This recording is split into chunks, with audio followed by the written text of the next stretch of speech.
నమస్తే ఎస్ఐట్ న్యూస్ కి స్వాగతం. ముందుగా బులెటిన్ లో హెడ్లైన్స్.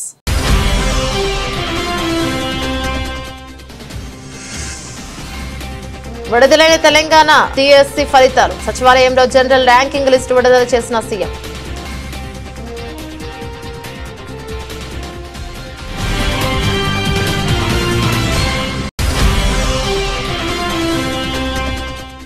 డబ్రంలో టిడ్కో గృహాల సముదాయాన్ని సందర్శించిన టిడ్కో చైర్మన్ వేములపాటి అజయ్ కుమార్. రాష్ట్ర వ్యాప్తంగా ఉన్న టిడ్కో గృహాల స్థితిగతులపై త్వరలోనే శ్వేతపత్రం విడుదల చేస్తామని వెల్లడి.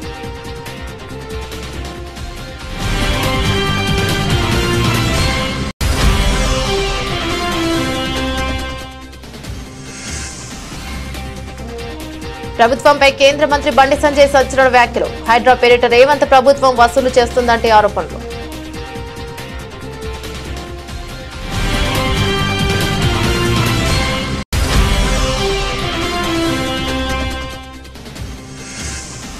మిథున్ చక్రవర్తికి దాదా సాహెబ్ ఫాల్కే అవార్డు. అక్టోబర్ 8న జరగనున్న 70వ జాతీయ చలనచిత్ర అవార్డుల వేడుకల్లో పురస్కారం.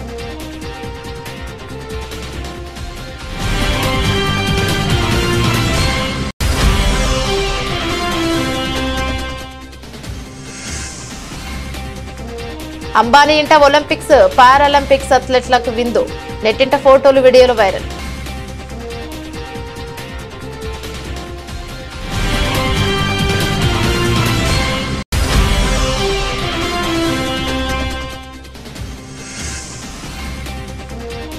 స్టాక్ మార్కెట్లలో రికార్డు రన్. ఈ వారం ఆటుపోట్లకు ఆస్కారం.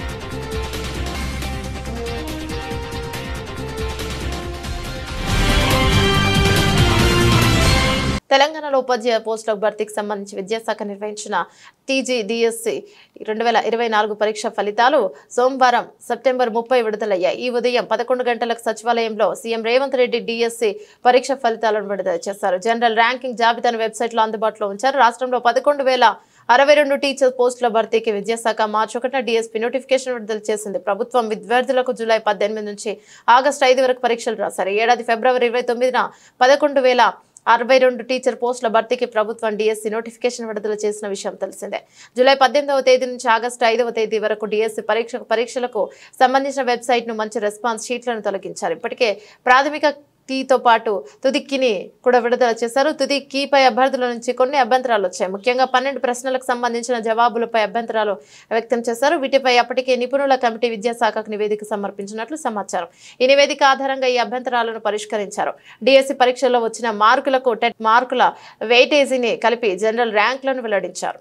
33 జిల్లాలలో 54 సెంటర్లలో స్కూల్ అసిస్టెంట్లు, సెకండరీ గ్రేడ్ టీచర్లు, లాంగ్వేజ్ పండిట్లు, ఫిజికల్ ఎడ్యుకేషన్ టీచర్లు, ప్రాథమిక మరియు ఉన్నత స్థాయిలో స్పెషల్ ఎడ్యుకేషన్ టీచర్లు, ఈ అన్ని పోస్టులకు పరీక్షలు నిర్వహించడం జరిగింది.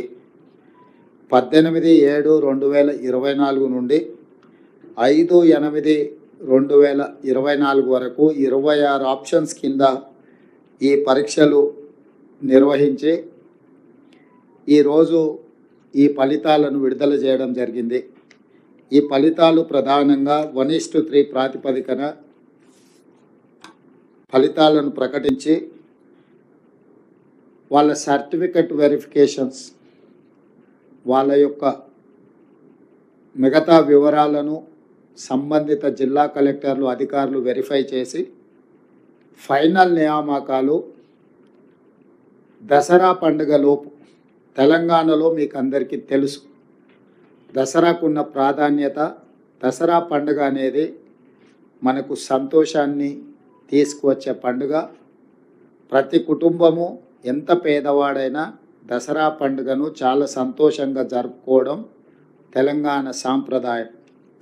ఆ దసరా పండుగ లోపలనే 9 అక్టోబర్ 2024 నాడు ఈ సర్టిఫికెట్ల వెరిఫికేషన్లు పూర్తి చేసి ఎల్బీ స్టేడియంలో ఈ 11,062 మంది టీచర్ల నియామక పత్రాలు వాళ్ళకు అందించడం ద్వారా రాబోయే దసరా పండుగ వాళ్ళ కుటుంబాలలో సంతోషాన్ని, పండుగ వాతావరణాన్ని తీసుకురావాలని చెప్పి మా ప్రభుత్వం భావిస్తుంది. రాష్ట్ర వ్యాప్తంగా ఉన్న టిడ్కో గృహాల స్థితిగతులపై త్వరలోనే శ్వేతపత్రం విడుదల చేస్తామని ఆంధ్రప్రదేశ్ రాష్ట్ర టిడ్కో చైర్మన్ వేములపాటి అజయ్ కుమార్ తెలియజేశారు. పిఠాపురం పట్టణం మోహన్ నగర్ సమీపంలో గల టిడ్కో గృహాల సముదాయాన్ని వేములపాటి అజయ్ కుమార్ అధికారులతో కలిసి సందర్శించారు.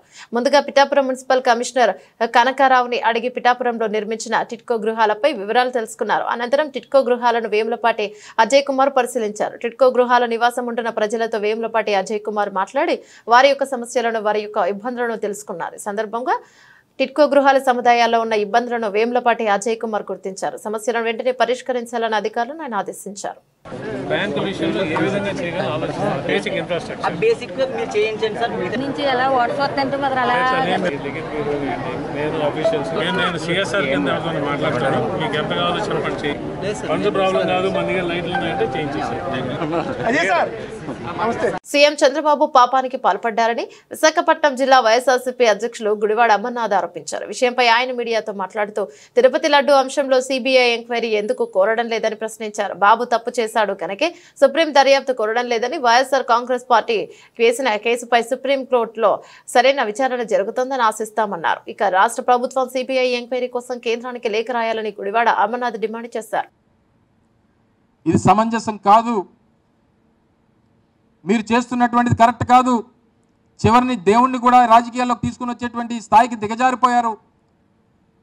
మత రాజకీయాలు చేసేటువంటి పరిస్థితికి వచ్చేసింది ఈ రాష్ట్రంలో తెలుగుదేశం పార్టీ ప్రభుత్వం అనేటువంటి విషయాన్ని కూడా ఈ సందర్భంగా తెలియజేస్తా ఉన్నా. ఈరోజు మనం చూసాం, నెయ్యికి సంబంధించి ఈఓ గారు అంటారు 4వ తారీఖు జూలై 4వ తారీఖున వచ్చినటువంటి లోడ్లు ఏవైతే ఉన్నాయో అంతవరకు వాడాం. జూలై 6వ తారీఖున తర్వాత జూలై 12వ తారీఖున వచ్చినటువంటి లోడ్లు మాత్రం వాటిని టెస్టులకు పంపించి 23వ తారీఖు జూలై వచ్చినటువంటి రిపోర్ట్ని ఆధారంగా వెజిటబుల్ ఆయిల్ అండ్ వనస్పతి కలిసింది అనేటువంటి ఉద్దేశంతో వాటిని వెనక్కి పంపించామని చెప్పి ఈఓ గారు చెప్తారు. జూలై 23 రిపోర్ట్ వస్తే సెప్టెంబర్ 18న ఈ రాష్ట్ర ముఖ్యమంత్రి మాట్లాడితే ఏమైపోయారు? 2 నెలలు ఏమైపోయారు? సెప్టెంబర్ 18న మీరు మాట్లాడి అందులో యానిమల్ ఫ్యాట్ కలిసిందని రకరకాలైనటువంటి వదంతులు సృష్టించారు. మీ ఈఓ చెప్పింది కరెక్టా? మీరు చెప్పింది కరెక్టా? ఒకవేళ కల్తీ నెయ్యి అని చెప్పి రిజెక్ట్ చేసినటువంటి పరిస్థితులు ఉంటే అసలు కల్తీ నెయ్యి రిజెక్ట్ చేసినప్పుడు లడ్డూలో ఎలా వాడుతారు అనేటువంటి దానికి ఏం సమాధానం చెప్తారు? హైదరాబాద్ నగరంలో అక్రమ నిర్మాణాలపై ప్రధానంగా చెరువులు ఆక్రమణలపై హైడ్రా ఉక్కుపాదం మోపుతున్న విషయం తెలిసిందే. నిత్యం నగరంలో ఎక్కడో ఒక చోట కూల్చివేతలు చేపడుతూ వార్తల్లో నిలుస్తోంది సంస్థ. అయితే తాజాగా హైడ్రాపై కేంద్ర హోంశాఖ సహాయ మంత్రి బీజేపీ నేత బండి సంజయ్ సంచలన ఆరోపణలు చేశారు. బీఆర్ఎస్ పార్టీ కాళేశ్వరం ప్రాజెక్టు పేరుతో 1000 కోట్లు కూడబెట్టినట్లే ఇప్పుడు కాంగ్రెస్ సర్కారు కూడా హైడ్రా పేరిట 1000 కోట్లు దండుకుంటోందని ఆరోపించారు. సోమవారం కరీంనగర్ లో ఆయన విలేకరులతో మాట్లాడుతూ ఈ సంచలన వ్యాఖ్యలను చేశారు. ఇంకా ఆయన మాట్లాడుతూ రాష్ట్ర పార్టీ అధ్యక్షుడు కేంద్ర మంత్రి కిషన్ రెడ్డి నేతృత్వంలో పేదల తరపున నిలబడి పోరాడతామన్నారు. బీజేపీ ఎప్పుడు పేదల పక్షానే ఉంటుందని ఆయన అన్నారు. వారి కోసం ఒంటరిగానే పోరాటం చేస్తామని తెలిపారు. కరీంనగర్ లో విలీన గ్రామాలపై కూడా స్పందించిన మంత్రి గ్రామాల విలీనం చేసే ముందు ప్రభుత్వం స్థానికుల అభిప్రాయం తెలుసుకోవాలని, అలాగే తమిళనాడులో సీఎం ఎంకే స్టాలిన్ తనయుడు ఉదయనిధి స్టాలిన్ కు ఉప ముఖ్యమంత్రి పదవి కట్టబెట్టడని విమర్శించారు. తాము ఇలాంటి వాటిని తీవ్రంగా ఖండిస్తున్నామన్నారు. తరహా వారసత్వ రాజకీయాల ప్రజా ప్రభుత్వాలకు మంచిది కాదని హితవు పలికారు. ఇలా కాంగ్రెస్ పార్టీ ప్రభుత్వం హైడ్రా విషయంలో ఇలా కొరుతో తలకు పోరాటం అయిపోయిన పరిస్థితి. ఏడుస్తున్నారు జనం. రోజు 2-3 వీడియోలు వస్తున్నాయి. ఆ వీడియోలు చూసి హైడ్రా బాధితులే కాదు, తెలంగాణ రాష్ట్రం కాదు, దేశవ్యాప్తంగా కూడా ప్రజలు కాంగ్రెస్ పార్టీ ప్రభుత్వ పాలన అసహించుకుంటున్నారు. ఇవాళ అన్ని డాక్యుమెంట్స్ ఉండి అన్ని అనుమతులు ప్రభుత్వమే ఇచ్చి పేదోళ్ళు ఇల్లు కట్టుకున్న ఇళ్లను గంట లోపల కూల్చి ఎలాంటి నోటీసులు కూడా కూల్చేయడము, ఇది ఎంతవరకు కరెక్ట్? ఇది నిలువ నీడ లేకుండా పేదలు చేస్తున్నారు. ఇందిరమ్మ రాజ్యం అంటే ఇదేనా? కాంగ్రెస్ పార్టీ స్పష్టం చేయాలి. అంటే పేదల ఇల్లు కూర్చోవడమే ఇందిరమ్మ రాజ్యమా? 6 గ్యారెంటీలు ఇస్తా అని చెప్పి హామీ ఇచ్చి మోసం చేయడమే ఇందిరమ్మ రాజ్యమా? అవినీతితో మొత్తం కూరుకుపోవడమే ఇందిరమ్మ రాజ్యమా? ఏంది ఇందిరమ్మ రాజ్యం అంటే? కాబట్టి హైడ్రా విషయంలో భారతీయ జనతా పార్టీ వారం రోజులు ప్లాన్ మెయింటైన్ చేస్తున్నాం. తప్పకుండా హైడ్రా విషయంలో మేము చాలా సీరియస్గా ప్లాన్ చేస్తాం. నేను మళ్ళీ చెప్తున్నా, ఇలా ప్రజలకు భారతీయ జనతా పార్టీ ఆయుధంగా మారబోతున్నది. భారతీయ జనతా పార్టీ కార్యకర్తలు సిద్ధమవుతున్నారు, నాయకులు సిద్ధమవుతున్నారు హైదరాబాద్లో కండగా ఉండడానికి. ఈ రాక్షస ఆలోచనను, ఈ మూర్ఖత్వపు ఆలోచనను, ఈ దుర్మార్గపు మనసుతో పక్కకు పెట్టి ఒక మానవత్వంతో రాష్ట్ర ప్రభుత్వం ఆలోచించాలి. హైడ్రా విషయంలో వాళ్ళ ఇంట్లో కూర్చోవడం ఎంతవరకు సమంజసమో గుండె మీద చేసుకుని రాష్ట్ర ముఖ్యమంత్రి గారు ఆలోచించాలి. ఇలా ప్రజలు కూడా అంత వ్యతిరేకతస్తుంటే ఇలా ఒక్కొక్క మినిస్టర్ వచ్చి హైడ్రా మంచిది అంటే రేపు వాళ్ళ కూడా కుటుంబాలను మీరు కట్టుకుని నిన్ను కూర్చొని ఎంత ఇబ్బంది ఉంటుంది. అరే కూల్చాల్సిన ఫామ్ హౌస్ మాత్రం కూల్చారు, కూల్చాల్సిన ఫామ్ హౌస్ కూల్చారు. మేమనుకున్నాం హైడ్రా ఒక మంచి ఆలోచన ఉంది కదా, అరే మంచి ప్లాన్తో ప్రభుత్వం ఉన్నట్టున్నది, ఏం చెడు ఆలోచన ఏం లేనట్టుందో మేము అనుకున్నాం. కానీ ఇంత పేదోళ్ళు ఉసురు పోసుకుంటారు, పేదోళ్ళు పుట్ట కొడతారు, పేదోళ్ళకు నిల్వ నీడ లేకుండా చేస్తారని చెప్పి మేము ఎప్పుడు ఆలోచించాం. ఇప్పుడంతా ఢిల్లీ నుంచి డైరెక్షన్. ఇలా రేపు మాకు ఏం చేస్తారు, బీఆర్ఎస్ పార్టీ అయ్యప్ప సొసైటీ పేరుతో కొన్ని రోజులు కూల్చిన తర్వాత పైసలు తప్పి ఇలా హైడ్రా పేరుతో వేస్తారు. ఇలా మెల్లగా దీన్ని క్లోజ్ చేస్తారు. ఇక క్లోజ్ చేయాల్సిందే, మరి వట్టే క్లోజ్ చేయరు. పెద్ద పెద్ద వ్యక్తుల నుంచి మళ్ళీ కలెక్షన్ చేస్తారు, కలెక్షన్ చేసి మళ్ళీ ఢిల్లీకి పైసలు పంపాలి. రాజకీయ నేతలను పై అధికారులను సంతృప్తి చేసేందుకు అత్యుత్సాహంతో పనిచేయొద్దని తెలంగాణ హైకోర్టు సోమవారం వ్యాఖ్యానించింది. హైడ్రా కూల్చివేతలకు సంబంధించి ఆ సంస్థ చీఫ్ రంగనాథ్పై తీవ్ర ఆగ్రహాన్ని వ్యక్తం చేసింది. సెలవు దినాల్లో పనిచేయాల్సిన అవసరం ఏమొచ్చిందని, శని ఆదివారాలు కూల్చివేతలు చేపట్టడమేంటని నిలదీసింది. కరుడుగట్టిన నేరస్తుడిని ఉరితీసే ముందు కూడా చివరి కోరిక ఏంటని అడుగుతారని గుర్తు చేస్తూ ఇంటిని కూల్చే ముందు యాజమానికి చివరి అవకాశం ఏమైనా ఇచ్చారా అంటూ ప్రశ్నించింది. ఈ మేరకు హైడ్రా కూల్చివేతలపై దాఖలైన పిటిషన్లపై హైకోర్టు సోమవారం ఉదయం విచారణ చేపట్టింది. హైడ్రా చీఫ్ వర్చువల్ గా అమీన్పూర్ తహసీల్దార్ కోర్టులో విచారణ హాజరయ్యారు. సందర్భంగా హైడ్రా చీఫ్ రంగనాథ్ కు కోర్టు పలు ప్రశ్నలు సంధించింది. చట్ట ప్రకారం రిజిస్ట్రేషన్ పూర్తి చేసి స్థానిక సంస్థల అనుమతి లేకుండా తీసుకున్నాకే ఇళ్ల నిర్మాణాలు చేపడుతున్నారని కోర్టు గుర్తు చేసింది. అయితే ప్రభుత్వ శాఖల మధ్య సమన్వయ లోపంతో సామాన్యులు నష్టపోవాల్సి వస్తుందని వ్యాఖ్యానించింది. హైడ్రా ఏర్పాటు అభినందనీయం, కానీ దాని పనితీరుపైనే అభ్యంతరమని కోర్టు పేర్కొంది. ఒక్క రోజులో హైదరాబాద్ ను మార్చాలనుకోవడం సరికాదని, FTL నిర్ధారించకుండా అక్రమాలను ఎలా తెలుస్తారని నిలదీసింది. అనంతరం కేసు విచారణకు ఈ అక్టోబర్ 15కు వాయిదా వేసింది.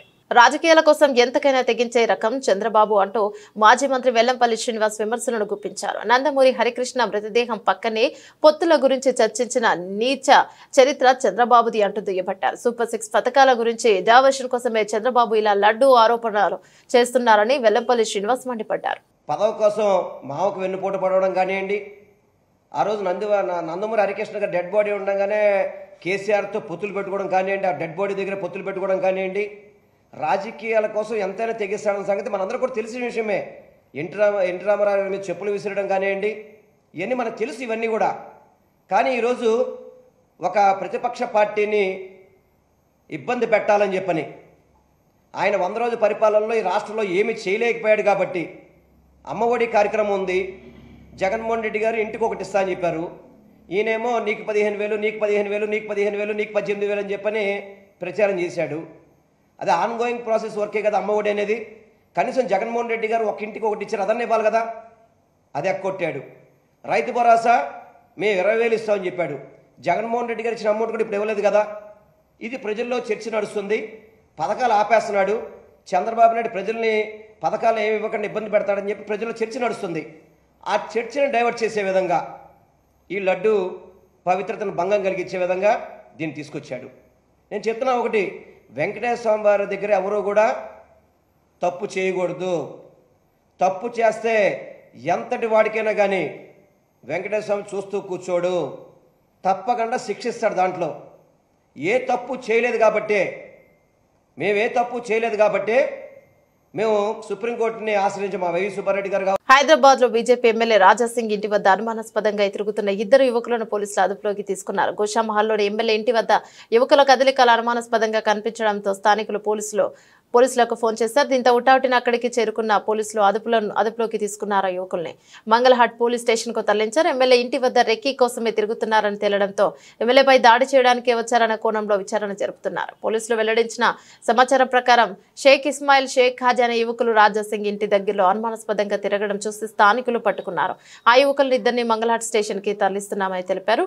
ఇక 2 ఫోన్లలోనూ ఎమ్మెల్యే రాజాసింగ్ ఫోటోలు ఉన్నాయని, వాటితో పాటు గన్, బుల్లెట్ల ఫోటోలు ఉన్నాయని చెప్పారు. దీంతో హిందూ బంధు రాజాసింగ్ ను తీవ్రవాది చంపాలని రెక్కి చేస్తున్నారంటూ బీజేపీ కార్యకర్తలు నిరసన చేపట్టారు. నగరంలో శాంతి భద్రతలు లేవని పురాణపుల్ చౌరస్తాలో రేవంత్ రెడ్డి దిష్టిబొమ్మను దహనం చేశారు. దేశంలో హిందువుల గురించి నిరంతరము పోరాడుతున్నటువంటి రాజాసింగ్ గారి ఇంటి దగ్గర కొంతమంది దుండగులు టెర్రరిస్టు సంబంధించినటువంటి వ్యక్తులు ఎమ్మెల్యే రాజాసింగ్ కు ప్రాణహాని చేయాలనే ఉద్దేశంతో తన ఇంటి దగ్గర రెక్కి నిర్వహించడం జరిగింది. ఒక తీవ్రవాది హింసను సృష్టించడానికి, ఒక నాయకుడిని చంపడానికి, అతనిపై దాడి చేయడానికి తన ఇంటి వద్దకు వచ్చి రెక్కి చేశాడంటే ఈ తెలంగాణ ప్రభుత్వ పోలీస్ యంత్రాంగం ఏం చేస్తుందని చెప్పి మేము ప్రశ్నిస్తున్నాం. అసలు ఈ రాష్ట్రంలో హోమ్ మినిస్టర్ ఎవరు? చెత్తరహిత భారతదేశమే లక్ష్యంగా మోదీ ప్రభుత్వం అనేక కార్యక్రమాలు చేపడుతోందని కేంద్ర హోంశాఖ సహాయ మంత్రి బండి సంజయ్ అన్నారు. కరీంనగర్ మున్సిపల్ కార్పొరేషన్ ఆధ్వర్యంలో సప్తగిరి కాలనీలో ఏర్పాటు చేసిన స్వచ్ఛతా హీ సేవ కార్యక్రమంలో పాల్గొన్నారు. కాలనీలో మంత్రి చీపురు పట్టి ఊడ్చారు. మురికి ప్రదేశాన్ని శుభ్రం చేసి మొక్కలు నాటారు. అనంతరం జరిగిన కార్యక్రమంలో శానిటైజర్ సిబ్బందికి హెల్త్ కార్డులను అందజేశారు. ఈ సందర్భంగా మాట్లాడుతూ స్వచ్ఛ భారత్ మిషన్ ప్రారంభించింది 10 సంవత్సరాలు అవుతుందని తెలిపారు. 10 ఏళ్లు పూర్తి కాబోతున్న సందర్భంగా దేశవ్యాప్తంగా స్వచ్ఛ భారత్ దివాస్ ను జరుపుకుంటున్నామని అందులో భాగంగానే స్వచ్ఛతా హీ సేవ 2024 పేరిట అనేక సేవా కార్యక్రమాలను ఇక్కడ నిర్వహించుకోవడం సంతోషంగా ఉందన్నారు. మనకు ఓటు చేసి గెలిపించిన ప్రజలు ఇబ్బంది పడతారు. ప్రజల సమస్యలు తీర్చే అవకాశం ఉండదు, ప్రజల సమస్యలు పరిష్కారమే అవకాశం ఉండదు. ఎన్నికల మాత్రం పాటిస్తారు. ఎన్నికల తర్వాత ఒక సోదర భావంతో అందరు కలిసిమెలిసి మనం గెలిపించిన ప్రజలకు సేవ చేసే ఆలోచన కల్పించినప్పుడే ఇవి స్వచ్ఛభారత భాగం, మనసు మంచి ఉండాలి, స్వచ్ఛభారత భాగం అవి కూడా. కాబట్టి ఇటువంటి ఆలోచనతో అందరూ ముందు చెప్పి నిరంతరం విజ్ఞప్తి చేస్తూ ఇంతమంది కార్యక్రమంలో పాల్గొనడం చాలా సంతోషంగా అనిపిస్తుంది.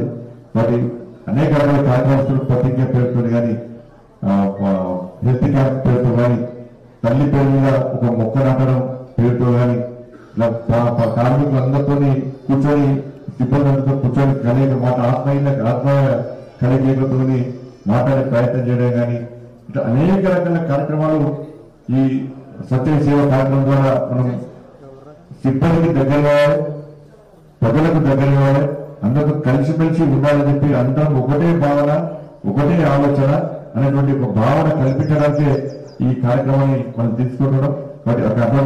మంచి సమాజం. కామారెడ్డి జిల్లా కేంద్రంలో 6 ఏళ్ల చిన్నారిపై జరిగిన సంఘటన ఖండిస్తున్నట్లు రాష్ట్ర ప్రభుత్వ సలహాదారుడు షబీర్ అలీ అన్నారు. పట్టణంలో మీడియా సమావేశంలో ఆయన మాట్లాడుతూ 6 ఏళ్ల బాలికపై జరిగిన విషయంలో చట్టపరంగా యాక్షన్ తీసుకున్న పోలీసులకు అభినందనలు తెలిపారు. కొంతమంది యువకులు పోలీసులపై రాళ్లదాడి చేయడం సరైన పద్ధతి కాదన్నారు. వారిపై చట్టపరమైన చర్యలు తీసుకోవాలని అన్నారు. First I congratulate the Kamareddy police. Immediately action తీసుకొని ఎవరు కంప్లైంట్ చేయకుండా, ఎవరు ధర్నా చేయకుండా, ఎవరు ప్రొటెస్ట్ చేయకుండా వాళ్ళే వాళ్ళ దృష్టికి చైల్డ్ అండ్ ప్రొటెక్షన్ వాళ్ళు తీసుకురాగానే యాజ్ పర్ ది చట్ట ప్రకారంగా వాళ్ళు యాక్షన్ తీసుకునేందుకు నేను వాళ్ళకు అభినందిస్తున్నాను. దాని తర్వాత సెకండ్ ఇన్సిడెంట్ ఒక 6 సంవత్సరాల బాలిక మీద పోయిందని మా మీడియా సోదరులకు ధన్యవాదాలు. ఒకసారి ఆలోచన చేయండి మీరు కూడా. స్కోరలింగ్ స్టార్ట్ అయిపోయింది. ఒకటి రేప్ అని వేస్తున్నారు, ఒకటి దాన్ని బట్టి సోషల్ మీడియా కొంత సోదరులు అతని మీద ఏదో జరిగిపోయిందని విద్యార్థి సంఘాలు నాకు నైట్లో కూడా కొన్ని విద్యార్థుల సంఘాలు ఫోన్ చేస్తే, అద్దు బాబు పోలీస్ అయిపోయింది కదా, మీరు ఏమైనా కావాలంటే పోలీస్ ఎస్పీ దగ్గర మీరు డిస్కషన్ చేయండి, కానీ మీరు పోకండి. కొందరు నా మాట అయిన ఆగిళ్ళు, కొంతమంది ఇతర కొన్ని ఆర్గనైజేషన్స్ మన కంట్రోల్లో లేరు, వాళ్ళు పోయి ప్రొటెస్ట్ చేసినారు. పవన్ కళ్యాణ్ తో రాజీనామా చేయించి హిందూ ధర్మం పవిత్రతను కాపాడాలని రాష్ట్రీయ ప్రజా కాంగ్రెస్ ఆర్పీసీ ప్రధాన కార్యాలయంలో జరిగిన పార్టీ వారాంతపు సమావేశంలో ఆర్పీసీ వ్యవస్థాపక అధ్యక్షులు మేడా శ్రీనివాస్ సీఎం చంద్రబాబుని కోరారు. పవన్ కళ్యాణ్ మతి చెల్లించిన ప్రసంగాలతో హిందూ ధర్మం పవిత్రతను కలుషితం చేస్తున్నారని, పవన్ కళ్యాణ్ విషపూరిత ప్రసంగాలకు యువత దారి మళ్లిస్తున్నారని, త్రిశంకుల మహిళ చెడు వ్యసనాలకు పరిచయాలు గల ఏ పురుషుడు మన భారతీయ మహిళలు అంగీకరించరని, అలాంటిది పవన్ కళ్యాణ్ చెడు గాలి పుణ్యమా అంటూ అత్యధికులు మహిళలతో ఎవరికీ లేవంటి, చెడు పరిచయాలు అన్ని పెళ్లిళ్లు చేసుకుంటే తప్పేంటి అని కుసాంప్రదాయ వాదనకు దిగుతున్న కొంతమంది మహిళలను చూస్తున్న సాంప్రదాయక వాతావరణంలో పెరిగిన సామాన్య మహిళలు పవన్ కళ్యాణ్ ను సమర్థిస్తున్న వారిని చూస్తూ ముక్కుల వేలేసుకుంటున్నారని, ఉద్దేశపూర్వకంగానే ఒక పథకం ప్రకారం పవన్ కళ్యాణ్ చేత ఈ తరహా విష ప్రచారం చేయిస్తున్నారా అనే అనుమానాలు తలెత్తుతున్నాయని అంటున్నారు. నేను హిందువుని, నా బిడ్డ హిందువు, అలాగే ఒకప్పుడు నేను బాప్టిస్ట్ని అని నోటికొచ్చిన ఉపన్యాసాలతో ప్రజల్లో ఒక విధమైన మత సామరస్యాన్ని విచ్ఛిన్నం చేసేటువంటి ప్రయత్నాలు చేస్తున్నాడు. మొట్టమొదట పవన్ కళ్యాణ్ తీరు మార్చుకోకపోతే ఖచ్చితంగా ఈ ఆంధ్ర రాష్ట్రంలో ప్రజలే గుణపాఠం చెప్తారు. ఈరోజు యువత దారి తప్పుతుందంటే పవన్ కళ్యాణ్ లాంటి నాయకులే ఈరోజు ఆంధ్ర రాష్ట్రానికి ప్రమాదకరంగా మారారు. రోజు ఏం సంకేతాలు ఇస్తున్నారు మీరు? హిందువులు ఇళ్లలో నుంచి బయటికి రండి, ఊరికొకటి గొడవలు పడండి, ముస్లింస్కి జరిగితే ఊరుకుంటారా, క్రిస్టియన్స్కి జరిగితే క్రిస్టియన్స్ ఊరుకుంటారా అని నోటికొచ్చినటువంటి వాగ్దానాలతో, ప్రజల్ని రెచ్చగొట్టే వాగ్దానాలతో శాంతి భద్రతల సమస్యల్ని మీరు సృష్టిస్తారా? మీరు ఇష్టం వచ్చినట్టు మీరు సమావేశాలకు వెళ్ళి నేను క్రిస్టియన్ని, నా బిడ్డ క్రిస్టియను, అక్కడ ఆ మాట, ముస్లింస్ దగ్గరికి వెళ్ళి అక్కడ కూర్చొని అక్కడ ఒక మాట, హిందువుల దగ్గరికి వచ్చి హిందువుల మాట. మీ యొక్క మాట్లాడే విధానాన్ని, మీ యొక్క రాజకీయ కలుషితాన్ని ప్రజలు గమనిస్తున్నారు. లేకపోతే ఈ ప్రభావం ఖచ్చితంగా చంద్రబాబు నాయుడు గారి మీద కూడా పడుతుంది. మీ కుటుంబంలో ఉన్నటువంటి వ్యక్తి ఇక్కడ అన్ని మతాల్లోని గొడవలు పెట్టేటువంటి ప్రయత్నం చేస్తున్నాడు. అయినా సిగ్గు లేకుండా భారతీయ జనతా పార్టీకి ఈరోజు హిందూయిజమే ఎజెండాగా ఆ పార్టీ ముందుకు వెళుతుంది. గోమాతని ఒక బ్రాండ్ అంబాసిడర్గా చూపిస్తుంది. ఈరోజు గోమాంసం తినండి, నేను తింటాను అని చెప్తున్నటువంటి వ్యక్తిని మీ కూటమిలో ఎలా పెట్టుకున్నారు?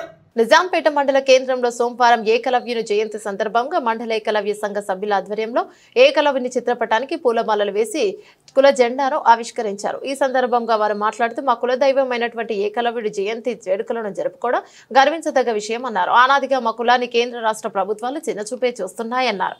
మా ఏకలవ్యులకు ఉపాధి లేకుండా పోతోందన్నారు. సుప్రీంకోర్టు ఎస్టీ వర్గీకరణ మాదిరిగా ఎరుకల జాతికి రిజర్వేషన్ కల్పించాలన్నారు.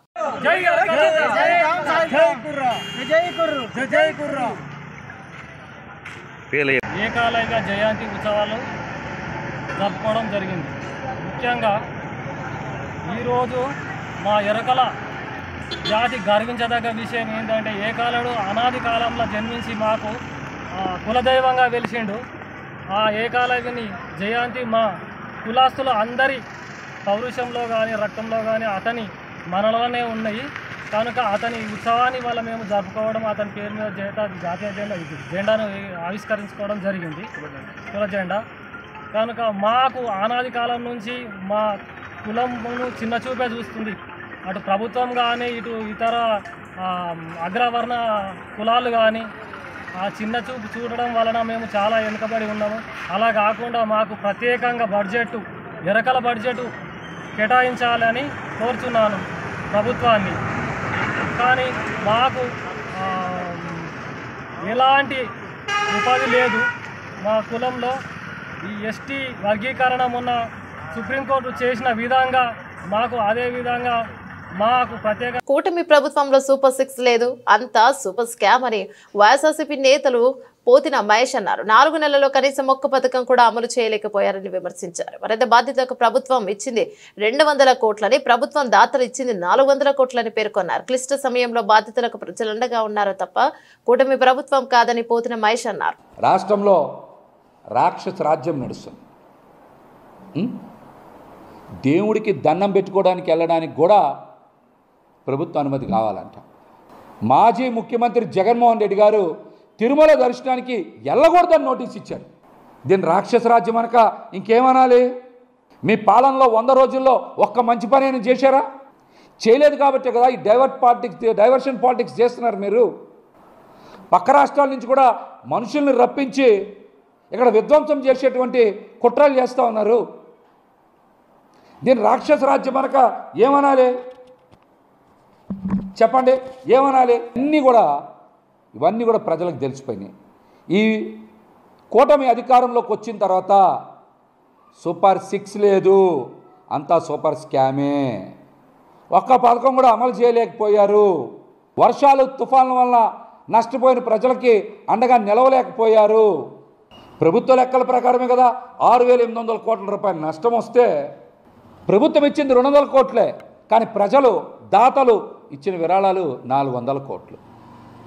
అంటే ప్రజలుగా అండగా ఉన్నారు, కానీ ప్రజలకి ఎక్కడా కూడా కూటమి ప్రభుత్వం అండగా లేదని మీరు చెప్పిన గణాంకాలే కదా తెలుస్తూ ఉన్నాయి. భారతీయ సినిమాకు సంబంధించి అత్యున్నత పురస్కారం దాదాసాహెబ్ ఫాల్కే అవార్డు ఈసారి ప్రముఖ నటుడు మిథున్ చక్రవర్తిని వరించింది. ఈ ఏడాది ఈ ప్రతిష్టాత్మక అవార్డుకు ఆయన ఎంపికైనట్లు కేంద్ర సమాచార ప్రచార మంత్రిత్వ శాఖ తాజాగా ప్రకటించింది. అక్టోబర్ 8న జరగనున్న 70వ జాతీయ చలనచిత్ర అవార్డుల వేడుకలో ఆయనను ఈ అవార్డుతో సత్కరించడం జరుగుతోందని పేర్కొన్నారు. ఈ మేరకు మంత్రి అశ్విని వైష్ణవ్ ఎక్స్ ట్విట్టర్ వేదికగా ఈ వార్తను పంచుకున్నారు. మిథున్ అద్భుతమైన సినిమా ప్రయాణం తరతరాల స్ఫూర్తికి ఇస్తుందని, భారతీయ సినిమాకు ఆయన చేసిన సేవలను గుర్తింపుగా దాదాసాహెబ్ ఫాల్కే ఎంపిక జ్యూరీ ఈ దిగ్గజ నటుని ఎంపిక చేసిందని ప్రకటించడం గౌరవంగా ఉందని ట్వీట్ చేశారు. ఇక ఈ ఏడాది మిథున్ ని ప్రతిష్టాత్మక పద్మభూషణ్ అవార్డు కూడా వరించిన విషయం తెలిసిందే. ఇటీవల ప్యారిస్ లో జరిగిన ఒలింపిక్స్ పారాలింపిక్స్ లో భారత అథ్లెట్స్ అద్భుతమైన రాణించిన విషయం తెలిసిందే. ఒలింపిక్స్ లో 6 పథకాలు, పారాలింపిక్స్ లో ఇంతకు ముందెన్నడూ లేని విధంగా ఏకంగా 29 పథకాలను కొల్లగొట్టారు ఇండియన్ అథ్లెట్స్. ఇక ఈ సందర్భంగా అంతర్జాతీయ ఒలింపిక్స్ కమిటీ ఐఓసీ సభ్యురాలు రాయల్స్ ఫౌండేషన్ వ్యవస్థాపక చైర్పర్సన్ నీతా అంబానీ అథ్లెట్లను తన ఇంటికి ఆహ్వానించింది. ప్రత్యేక ఆతిథ్యం ఇచ్చారు. ఈ సందర్భంగా ఆదివారం రాత్రి ముంబైలోని తమ నివాసంలో యాంటిలియాకు పిలిపించి మరీ ప్రత్యేకంగా విందు ఏర్పాటు చేశారు. ఇందులో ఒలింపియన్లు, పారాలింపియన్లు ఒకే చోట కలిసి సెలబ్రేషన్స్ చేసుకున్నారు. దాదాపు 140 మంది వరకు అథ్లెట్లు ఈవెంట్ కు హాజరైనట్టు సమాచారం. ఈ వేడుకకు సంబంధించిన ఫోటోలు, వీడియోలు ప్రస్తుతం సామాజిక మాధ్యమాల్లో వైరల్ అవుతున్నాయి. సందర్భంగా నీతా అంబానీ మాట్లాడుతూ ఇది చాలా ప్రత్యేకమైన సాయంత్రం. ఇండియాకు చెందిన పారిస్ ఒలింపియన్లు, పారా ఒలింపియన్లు మొదటిసారి ఒకే వేదికపై సమావేశం అవుతున్నారు. పారిస్ ఒలింపిక్స్ క్రీడల్లో వారు సాధించిన దానికి చాలా గర్విస్తున్నాం. భారతీయులందరూ ఈరోజు వారికి గౌరవిస్తున్నారు. వారి పట్ల మనకున్న ప్రేమ, గౌరవాన్ని తెలియజేస్తున్నాం. యునైటెడ్ విట్రయమ్స్ ఒక ఉద్యమంగా మారాలని కోరుకుంటున్నానన్నారు. बड़ी स्पेशल शाम है। आज पहली बार भारत के सभी ओलंपियंस और पैरालंपियंस एक ही साथ एक ही प्लेटफॉर्म पर आ रहे हैं. We are so proud of them. All Indians, we are proud of each and every one of them. And today, we are going to honor them and show them the respect and the love that we have for them. On behalf of Reliance Foundation, we would like and we would wish that United in Triumph can become a movement for unity and inclusiveness in sport and in life. और बस इसीलिए आज celebration है जहां we are going to show that all of them are coming together and coming united together. And thank you so much. आप सबको धन्यवाद आज आने के लिए. దేశీయ స్టాక్ మార్కెట్లలో రికార్డు రన్ కొనసాగుతోంది. మునుపెన్నడూ లేని గరిష్టాలు సూచీలు కదలాడుతున్నాయి. ఇన్వెస్టర్లు పెట్టుబడుల దిశగానే పోతున్నారు. గత వారం రోజు ట్రేడింగ్ లో ఎక్కువ రోజులు ఈక్విటీ మార్కెట్లు లాభాల్లోనే నడిచాయి. ఈ క్రమంలోనే వారం మొత్తంగా సూచీలు భారీగానే ఎగసాయి. అంతకుముందు వారం ముగింపుతో చూస్తే బాంబే స్టాక్ ఎక్స్చేంజ్ BSE ప్రధాన సూచి సెన్సెక్స్ 1027 మరియు 54 పాయింట్లు లేదా 1.21% పెరిగి ఇక 85.571.85 వద్ద స్థిరపడింది. అలాగే నేషనల్ స్టాక్ ఎక్స్చేంజ్ NSE సూచి నిఫ్టీ సైతం 388 పాయింట్లు లేదా 1.50% పుంజుకొని ఇక 26.178.95 దగ్గర ముగిసింది. ఈ నేపథ్యంలో లాభాల స్వీకరణకు అవకాశాలు కనిపిస్తున్నాయి. ఆల్ టైమ్ హై దరిదాపుల్లో ఉండటం వల్ల సెల్లింగ్ ప్రెషర్ ఎక్కువ ఉంటుందని విషయాన్ని వారు గుర్తు చేసుకున్నారు. ఇక గ్లోబల్ స్టాక్ మార్కెట్లు, విదేశీ సంస్థాగత మదుపరుల పెట్టుబడులు, అంతర్జాతీయ పరిణామాలు, డాలర్తో పోల్చితే రూపాయి మారకం విలువ ఈ వారం కూడా భారతీయ స్టాక్ మార్కెట్ల తీరును నిర్దేశించనున్నాయి. బులెటిన్ ముగించే ముందు హెడ్లైన్స్ మరోసారి.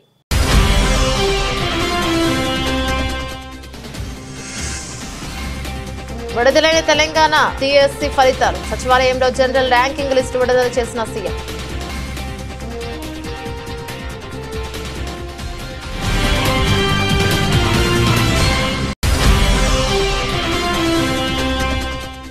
ఇచ్చాపురంలో టిడ్కో గృహాల సముదాయాన్ని సందర్శించిన టిడ్కో చైర్మన్ వేములపాటి అజయ్ కుమార్. రాష్ట్ర వ్యాప్తంగా ఉన్న టిడ్కో గృహాల స్థితిగతులపై త్వరలోనే శ్వేతపత్రం విడుదల చేస్తామని వెల్లడి.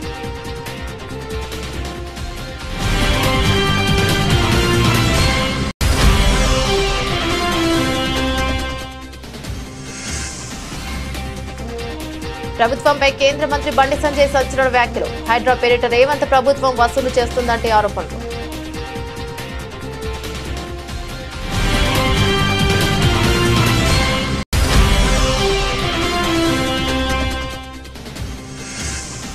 మిథున్ చక్రవర్తికి దాదా సాహెబ్ ఫాల్కే అవార్డు. అక్టోబర్ 8న జరగనున్న 70వ జాతీయ చలనచిత్ర అవార్డుల వేడుకల్లో పురస్కారం.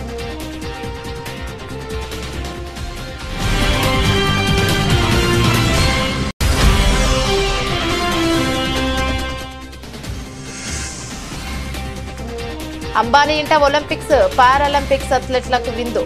నెట్టింట ఫోటోలు వీడియోలు వైరల్.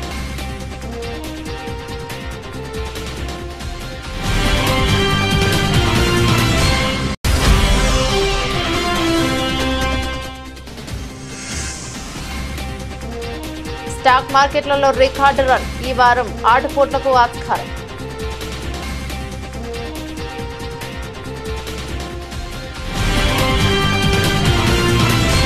ఇవి బులెటిన్లోని అప్డేట్స్. మరో బులెటిన్లో మళ్ళీ కలుసుకుందాం. అంతవరకు సెలవు. నమస్తే.